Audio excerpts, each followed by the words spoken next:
very beautiful charts, graphs, all of that, right? Very, very interesting charts that help you quickly understand 10,000 data points in one go, which means one single graph, if you see, you'll be able to see the entire story of 1 million data points, right?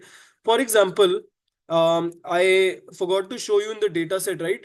In my athlete events data set, I have 2,77,000 rows, which is not a small number, by the way, right? Because and this is understandable also because this captures data from across 115, 120 years and all the athletes. So makes sense also. So that's that. And then we have another one called Seaborn. Again, very, very interesting. Helps us plot some more beautiful charts and graphs. This is also for data visualization. And then we have scikit-learn, right? Scikit-learn is a library that helps us use the machine learning models, machine learning functions. And if you see, I have imported bunch of functions from scikit-learn. Scikit-learn model selection, scikit-learn metrics. All these have helped me import functions. So this is library, and this is the function I am importing from this library, right? And then there's another one called TensorFlow, another library, machine learning library, and includes bunch of features, bunch of models that I can use to train my data set on, right? What is machine learning, right? We train data, we use past data to predict the future, right? The model or the machine learns from the data in the past and improves its accuracy over time, and then it predicts on future data.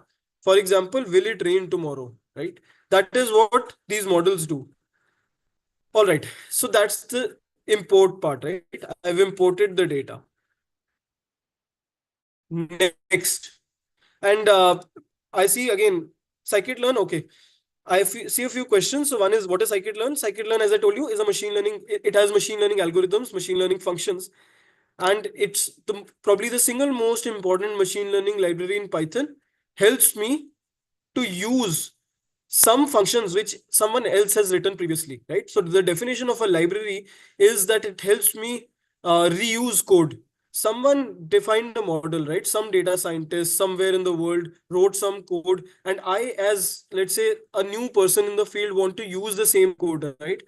That's what a library is used for. They are reusable chunks of code. That's the definition of library for you, right? So that is a library, and scikit-learn is a machine learning library, includes a bunch of machine learning to functions and models. So that's scikit-learn for you. Perfect. Let's start with reading the data set. Now, this is where we use the pandas library, PD, right? I've given a small alias to these libraries so that I don't have to write the entire name. So pandas as PD, pd.read CSV, right? This is where we read the CSV file that I created, athlete events.csv. This is the data. And if you see, right, this is the data that I have. Next, let's see. I want to see the information in the data set. This is, for example, the number of rows that I have, number of columns that I have, right? And then we have this season. This is another column in my data set. If you remember, which season is this from, right? Currently in my data set, I'm taking only 1023 rows, and I'm taking 15 columns. And you already saw all of these columns, right? So 15 columns, 1023 rows, and we'll train our model on this. Now let's see. These are all the columns that I have. And these are the values. How many non-null values do I have in each of those columns, right? So season is the next part. Season is basically again, one of the columns that I have, summer 874 and winter 149. Out of those 1023, right? I've taken a snapshot of the entire data set, 1023. Next, we have all the medals that we have, gold, bronze, and silver, right? These many numbers, 45 gold medals, 34 bronze, 33 silver. So I've used in the PD, in pandas, right? We have a function called value counts that helps me count values. And then we have all the events that are there, right? Football, men's football, hockey, men's hockey. This is basically the event, men's volleyball, and so on. And then we have the team. Which team is this person from? For example, Egypt, United States, Norway, all of this. Perfect. So this was the first part. I was just reading the data set and understanding what is there in my data set, right? How many rows and columns? What are the functions? What are the features? Next, and this is where we talk about bringing out insights from the data, right? Learning or deriving trends from the data set. We do some basic exploratory data analysis, right? Number of participants by age. For example, a lot of participants are about 25 years of age, right? Here, as you can see from this peak. And then let's see. Next, we have gender distribution also, right? Males versus females. So that is next. And here I have plotted the number of female participants by year has increased, right? Every year to some extent, after especially after 2000, right? It suddenly skyrocketed the number of female participants. So I'm just exploring the data set. And then we have summer 85% are Summer Olympics data points and 14.6% are Winter Olympics data points, which makes me understand, or let's say which leads to the learning that participation in summer is more than the winter season, right? As expected. Top 15 countries total participants. As we saw, Egypt has the highest number in my data set, and then Norway, United States, so on and so forth. Perfect. So we've done a lot of exploratory data analysis. Let me not spend more time here. Let me just start with actual cleaning of the data and building the model. So I clean the data here, and this is where we want the model to get only very clean data, right? The model will not accept any other kind of data. It accepts data in a structured format and very clean data. So I drop all the unnecessary columns. I don't need the ID. I don't need the name of the person, not the games also. Which games is this person coming from, right? So if you see name of the person, I don't want. I want to predict how many medals each country is winning, right? So I don't need that. And then I calculate the mean of the data, right? Of each and every data point. I calculate the mean. For example, mean weight, mean height, mean age, all of that. And wherever we cannot find the mean, for example, for the let's say the team or NOC, I cannot find the mean. So it will just return 000. All right. And then I try to understand for each model and sex, what is the age, gender, so age, weight, and height, right? So for example, if the person has won a medal, what is the mean age? What is the mean height? And what is the mean weight? If the person has won a medal or not won a medal, based on that. So let me just quickly jump to the one hot encoding. Now, there's a concept in machine learning called one hot encoding, right? This is where I convert these features from categorical features to 1-0 features. What this means is that currently there's a name, for example, team is China, right? Year is 1992, season is summer. I convert this into 1-0. For example, is the team Afghanistan 0 or 1? If the team Argentina 0 or 1 means that if this person, right, this person is coming from Argentina, then team will be or T Argentina will be 1. Right? So that ways I am trying to one hot encode. So this is called one hot encoding. We basically we basically define a function binary encode and one hot. These functions we use to convert these categorical to binary. Right? This is categorical columns. This is a categorical column. Team, season, for example, city, and I convert them into binary, which is 1-0. Because why do I do this? Can anyone tell me in the chat? Why do I do this? Why am I converting the categorical to binary? Yes. So, yeah, that's the question, right? What is the purpose of converting? Because models accept only in this format, right? My model, if you see, right, next is this predictive modeling. You will see that my model is accepting data in a particular format. Linear regression LR dot fit train X train Y, right? It accepts only in a particular format. I'll show you. We'll not jump to that right now. So this is basically that, right? We talk about model selection and we talk about feature selection. We talk about ensuring that we have the right data set, right kind of data set or right structure that the model is accepting. All right. just before I move on, I think there's an interesting learning that I want to share with you. Like I probably see a few questions and I'll just pause for a bit, right, to take up some of them.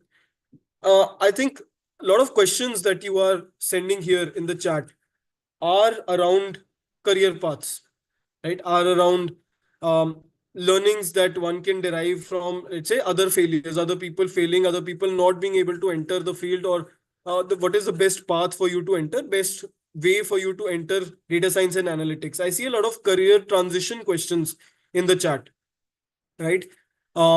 And I'll just come back to the algorithm in the machine learning part in just a bit, but I want to take up some of them. I know that it is very important for you to have a very, very solid roadmap to get into this field, right? It's super important and it is very critical to upskill. So you need to have the right guidance, need to have the right mentorship, right? And it is, according to me, it is important to follow very, very structured curriculum, structured path, where you just follow that and you don't need to look here and there, just follow one single course.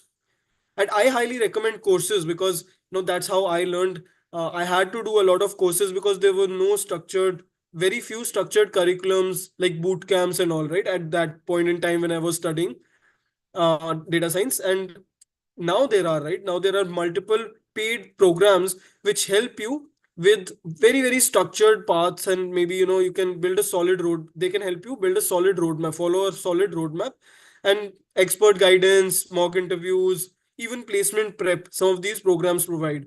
So I highly recommend you to enroll in such kinds of programs, because see, end of the day you will reach there, but it may take 1 2 years. But through a program, right, through a structured path, you will reach there faster, or you will transition into data science and analytics much faster, or you will probably double or triple your salaries or increase your salaries overall much faster.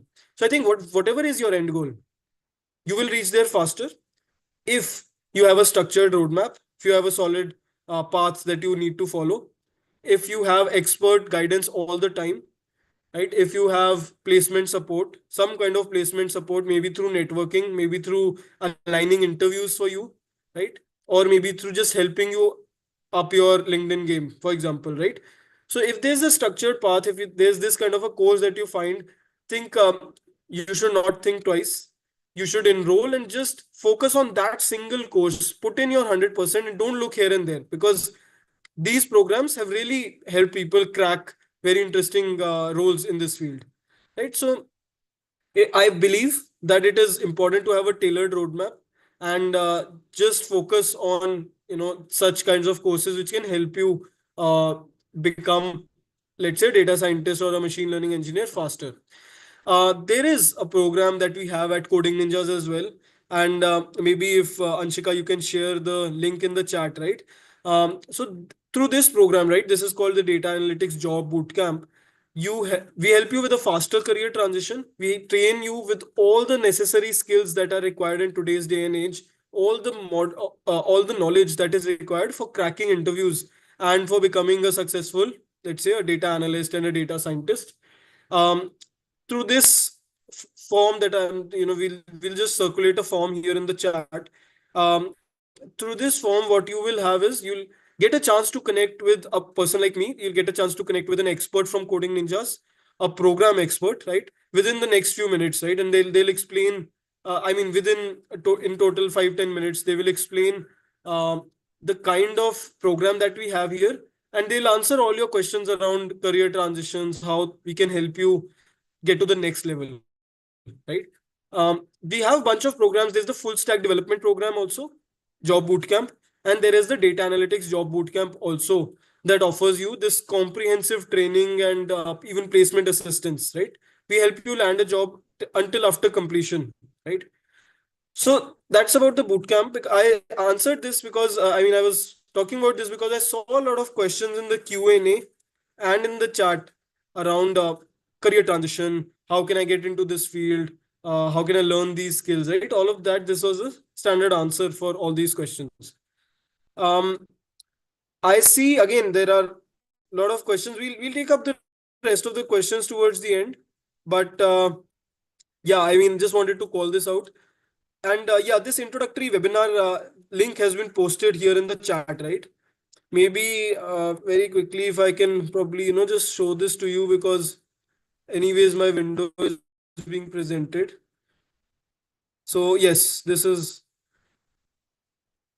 not sure. Yeah, this is loading. Okay. So we have this job bootcamp here at Coding Ninjas, right? That is where we teach all these skills, all the relevant skills to you. All right. Due to some reason not loading, but okay, it is loading. Yes. Yeah. So I'll just take 5 more seconds and then we'll continue. So this is the program, maybe, right? And we have this details, all the details of the curriculum about the course. We have the curriculum, we have course journey, benefits. Host Ask Me Anything sessions also that help you with answering or that help you with all the questions that you have, right? We answer all the questions around the job bootcamp. So we will also maybe share a link to that very soon. We'll be hosting one of them. Perfect. Got it. Let's just continue. I took some 3-4 minutes extra, but really wanted to talk about this. Perfect. So let's continue. Now we have the data set. I am splitting the data in features and in the target column, and so X and Y basically, right? So Y for me is the target. I want to find number of medals, right? And that is why I took the medal column. So data is my data frame, it's the table, and medal is the column. And X is all the values that are helping me predict the medal. For example, maybe the gender of the person, age of the person, height, weight, year, all of these are helping me get to the final answer faster. Final answer in this case being the number of medals that the person is receiving. Next, I talk about feature selection, and this is where we choose the best features, right? I may not need all the features, but I'm just taking the features n largest 11. What does this mean? So I'm taking the features for which the score is the highest. Which score are we taking? So there's this particular function that helps us select features, and it helps us extract the top 10 features out of the data, k equal to 10, right? And this function I've used to actually get the top 10, 11 features, right? 10 features basically: weight, whether the person belongs to Italy, right? Whether team is Italy or not. And then, for example, whether the person is from this particular category of events, right? Maybe rowing, Egypt, bunch of things. So these features I'm taking, the 10 features that affect my data the most, or the 10 features which better help me predict how many medals each country is receiving, right? These capture the maximum variation, or in some sense these will help me get to my answer faster. I don't need those hundreds of features. If you see, right, there are 588 columns that have been created. I don't need 588 columns. I just need 10 columns which help me answer. Now, for example, if there is an image of a cat, right, you have an image of a cat, the model will see the image and predict that, okay, this is, or classify that image into that of a cat, right? That this is the image of a cat. But the model will look at maybe hundreds and thousands of things. What if you don't show the entire image of a cat to the model? You just tell the model that, this is the size of the animal that we have in the picture, and maybe this is the color, and this is the, let's say, this is the kind of fur that the person has. So all of these things, right? If you just tell the model 4 or 5 things, if even then the model is able to predict accurately, right, with almost the same level of accuracy as before, then that is also perfect, right? You have reduced the number of features. You don't want to give hundreds and thousands of features to the model. You just give the top 10 features, that okay, the answer that you were getting earlier from those 100 features, you get the same answer through these 10 features. I am good with that, but you just ensure that you maintain that kind of accuracy, right? You tell this to the model. If the model can do this, and that's what we are aiming here, that's what we are trying here, the model will predict the same thing, similar output, through the 10 top features, right? And again, that's the same. So we do that. After that, we make a new data set with the clean data, right? Now we have these top features that we require. and we create a new data frame using that. So we have overwritten the previous one. And then again, we take y and we take x, which essentially means that y is the target variable, right? Or the dependent variable. X is the independent variable. And this is like rainfall versus temperature. Does rainfall increase with temperature? Rainfall is y and temperature is x, right? So x and y. And then we do some feature scaling. We'll not do this. Let's just come to predictive modeling now, because this is the most important. I build models on my data, right? Logistic regression is the first model I'm building. And I calculate. And what does this do? This helps me predict for this X and Y, how many medals did the person win? For example, let's see. If the age is 24, sex is 1, height is 180, weight is 80, and year is this, and so on and so forth. Did the person win a medal or not? Right, for these features. So tomorrow, if I show a new data set to the model, that okay, this is, I give all these factors, the first 10 factors, right? I give all these details to the model. The model will accurately predict whether the person won a medal or not, 0 or 1, right? So I use this model called logistic regression, and we plot. So there's something known as confusion matrix here, but we actually test the accuracy. Now, if you see, a very good metric of the accuracy is the F1 score, right? We talk about F1 score a lot. It combines precision and recall in a very, very interesting manner. So 2 into precision into recall divided by precision plus recall. That's the formula. So precision and recall are two machine learning metrics that we use to understand the importance or the performance of a model. And F1 score is an even better metric because it helps us use both of them, right? So F1 score is 0.88. Oh, sorry, the accuracy is 0.88, right? So we get this accuracy, and we get this F1 score. For 0, we get this F1 score, and for 1, we get this F1 score, which is 0 only. So the accuracy that we got here is 0.88. Now, can I compare this accuracy with other models, right? This is a baseline model. This is the first model that I use. Maybe I get a better result through using another model. So I use another model, multinomial naive Bayes, right? I get a similar accuracy. And then we have this decision tree classifier. If you see, the F1 scores are better here, right? And this is the F1 score here. Next, we talk about a random forest model where the accuracy is slightly better. And these are the F1 scores. Then we talk about gradient boosting. So I've used all these models. If you see, where are these models coming from? They are coming from this. So I've created, let's say, this logistic regression, right? If you remember in the beginning, we imported all these models when we were importing libraries. So we imported all these models, and in the end, I use a neural network. And this is where we talk about a field of machine learning called deep learning, right? Neural networks are similar to neural networks in the brain. They help us predict, right? They help us build very, very advanced machine learning algorithms. And this takes time. This takes a lot of time to run also, right? Neural networks typically take time to train. And then I evaluate the model. I evaluate the neural network. How is it performing?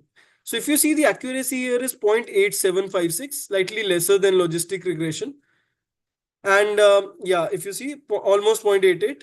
And yeah, these are the numbers. Now, next I evaluate the model, right? I plot the accuracy of each model together for comparison, right? I see which model is performing the best, and very clearly the random forest model is performing the best because it has the higher accuracy with which it is predicting, that whether the person that is there in my data has won the medal or not, right? So this is the final random forest classifier model. What do I do here? And I just want to walk you through the code here. So what do we do here is, I create a variable called model, right? This stores the model and number of estimators we have, max. So in random forest, we define the depth of the forest and we define the number of estimators in the forest, right? Don't need to go into the specifics here. And then we fit the model on training data. So first we train the model and then we test the model. So training data is, let's say, typically 70-80% of the data set, and testing data is typically remaining 20% of the data set, right? 20-30%. So we train the data, train the model, and then we predict on the testing data, right? I want to test the model, how well it is performing. So I predict it on the test data. And that is it, frankly, right? So that is basically the predicted, this variable predicted will store the predicted results, right? And then I will define the accuracy of the model. Accuracy score is like this is accuracy, basically takes up two variables, two parameters, test y and rf predicted. This accuracy, if I print, comes out to be 89%, which is better, if you remember, than all the other models. So this first model that I created is called the baseline model. And the final model, which had the highest accuracy, is the final model I will implement in my code. And I will, maybe deploy it, show it to the stakeholders involved, maybe plot a few visualizations, and then they will, we will deploy in the production, which means that we will actually, the startup or the company will actually start using this model, right? Perfect. So very quickly, I'll just do a very quick recap. So first we imported libraries, right? And then we read the data set. We understood how the data set looks like. We did some exploratory data analysis, right? We plotted a few charts and graphs to understand the trends in the data, if there's any learning for me, right? How many countries do we have? What are the numbers in each country? All of that. Then I cleaned the data. And this is important because my model takes only cleaned data. And then I selected features. I didn't want to use 588 columns uh, because we did one hot encoding, that number of columns suddenly blew up immensely, right? And then we did feature selection. We just selected the top 10 features. Top 10 in the sense, the features which really affect the decision of the model, right? If the person is winning a medal, can I just predict that through the 10 features, through the top 10 features? So that is feature selection. Then through the selected features, for example, age, sex, height, weight, I create a new data set with the cleaned data. And then I do some feature scaling, which means that, I probably didn't show you, but this is where we did some normalization, right? We use a normalization method called min-max scaler. So min-max normalization, because some features are at different scale. For example, I told you that age can be, for example, maybe 1 to 100, 0 to 100, right? But then marks, or let's say score of, or number of medals is from 0 to 1. Just giving an example, right? So feature scaling. And then we actually go ahead and do the predictive modeling part, which is the most interesting, right? I create a model. This is the model I'm creating. Then I fit on the training data and then predict on the testing data. Then we plot, then we calculate the accuracy score and print all of this, right? Perfect. And we do this across models. We do this for decision tree. We do this for multinomial, naive Bayes, and so on and so forth. And finally, we create a neural network, which is like the zenith, right? Which is the most advanced one. Unfortunately, it again, which happens very often, right? It gives us lower accuracy than this model. And finally, then it gives us lower accuracy than the random forest model. And finally, we select the random forest model because it gave us the highest accuracy, right? And yeah, and that is essentially it. That is what we did here. Perfect. All right. So happy to take questions now. I see a lot of questions in the chat. Uh, how do I share this? I will not be able to share this as such. Maybe I can use an IP. Maybe I can download this, right? Can download this and share with you probably, right? I hope that works. And maybe, I'll just stop sharing. I'll also drop the athlete events dataset. Uh, yes, I will do that. Yes.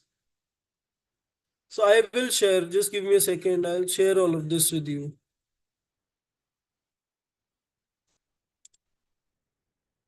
Meanwhile, people who have questions, right, feel free to ask now. I think this is the right time for questions. And maybe, I'll just start taking up questions from the chat.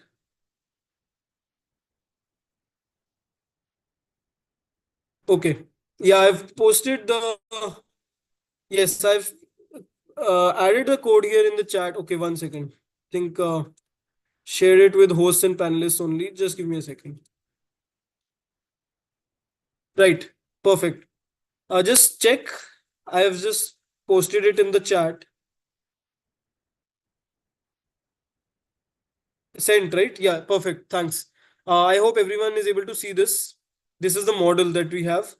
And I'll also maybe get the events CSV file that I was talking about.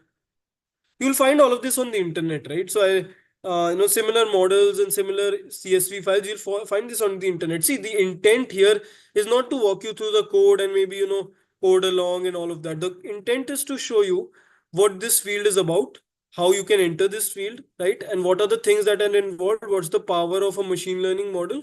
How do we do prediction overall? How do we handle data sets? All of that, which is why I showed you the 10-step or 10 steps involved in a data science life cycle or a machine learning project life cycle in the beginning, right?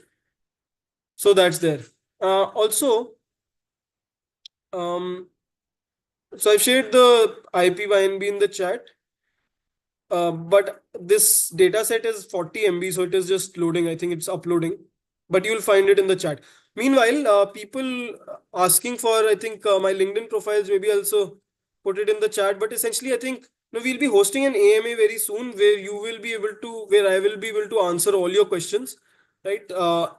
Please join that whenever we do that. Keep, keep a tab on the Coding Ninjas pages, Naukri.com and Coding Ninjas pages.